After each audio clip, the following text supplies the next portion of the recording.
हिंदू धार्मिक शास्त्र रे पौष मास दान तप एवं पुण्यर मास। एही मासर पूर्णिमा तिथि को अत्यंत फलदायी एवं शुभ बोली विवेचना करा जायछि। किंतु एही पौष पूर्णिमा को नै लोकंक मनरे द्वंद्व रहिछि। एहा नूतन वर्ष 2026 जनवरी मास 2 तारिख ना 3 तारिख रे पड़िबो। तेबे आसंतु एही विषय रे संपूर्ण तथ्य जानिबा पंडित भूपति भूषण मिश्रଙ୍କ ठारू। पवित्र पौष पूर्णिमा भारतीय संस्कृतिर एक महनीय परंपरा। यही परंपरा विगत वर्ष धरी आम देश में बेस बहुत आदर एवं आग्रह सहित पालित हुए। चलित वर्ष यही पौष पूर्णिमा जनवरी मास 3 तारिख रे पालित हेबो। तेणु जदि कौन व्यक्ति मनरे ए विषय सन्देह थाए से स्पष्ट हो उचित जे जनवरी 3 तारिख ही पौष पूर्णिमा। यही पौष पूर्णिमा रे नदी जल रे विशेष करी तीर्थ जल रे प्रतिदिन सकाळे स्नान करी भगवान विष्णुंकर उपासना कले मनुष्य समस्त प्रकार इप्सित फल पाइबा सहित सेमानंकर पाप राशि मध्य विधूत होइथाय।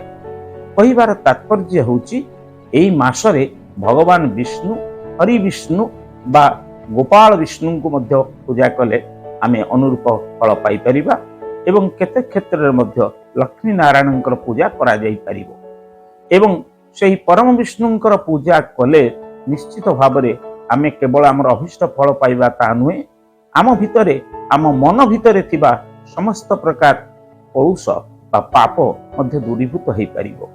किंतु एही स्नान 1 मास व्यापी हवा उचित एवं सेथिपई शास्त्र रे अति स्पष्ट भावरे उल्लेख रहिछि जे बाल वृद्ध जुबानश्च नर नारी नपुंसकाः स्नात्वा माघे शुभ तीर्थे प्राप्नुवन्ति इप्सितं फलम्।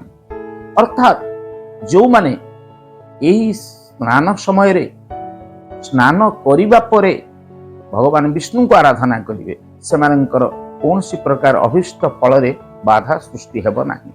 माघ मासर अयमारंभ पूर्वरु एही पूर्णिमार बहुत तात्पर्य रहिछि। विशेष करी प्रतिदिन सकाळे स्नान 1 मास व्यापी एवं हरिविष्णुंकर आराधना बा लक्ष्मी नारायणंकर आराधना बा गोपाल विष्णुंकर आराधना ही मनुष्यर समस्त अभिष्ट फल प्रदान करिवो। एवं विशेष करी जो माने धर्मार्थी जो माने आध्यात्मिक चेतना को विश्वास करती से माने एही मासरे स्नान करिबा सहित भगवान विष्णुंकर पूजा करिबा दरकार। एवं जेहेतु यह आगामी 3 तारिख जनवरी मासरे पड़ुछि तेणु मोर आशा एवं विश्वास आमर धार्मिक भाई भौणी माने एही पर्व को निष्ठार सहित पालन करंतु 1 मास व्यापी, जहा फल रे सेमानंकर जीवन रे एक उत्तरण अर्थात सेमानंकर जीवन उत्तर उन्नति पथरे गति करिवो बोली आमे अंतत आशा एवं विश्वास करी। तेणु पुनर्बार मु स्पष्ट करबाकू चाहूँगी जो मानक मनरे एही पौष पूर्णिमा पालन करिवार दिवस विषय सन्देह रही से माने अंतत स्थिर हो जातु जे आगामी जनवरी 3 तारिख रे एही पौष पूर्णिमा पर्व ही पालन करा जिवो। तेबे दर्शक बंधु आपण आज जानिले पौष पूर्णिमा केबे पालन करिवे एवं कोन रहिछि एहार पूजार विधि। जाजपुरु मनीषा राउत का रिपोर्ट, न्यूज़ 18 लोकल।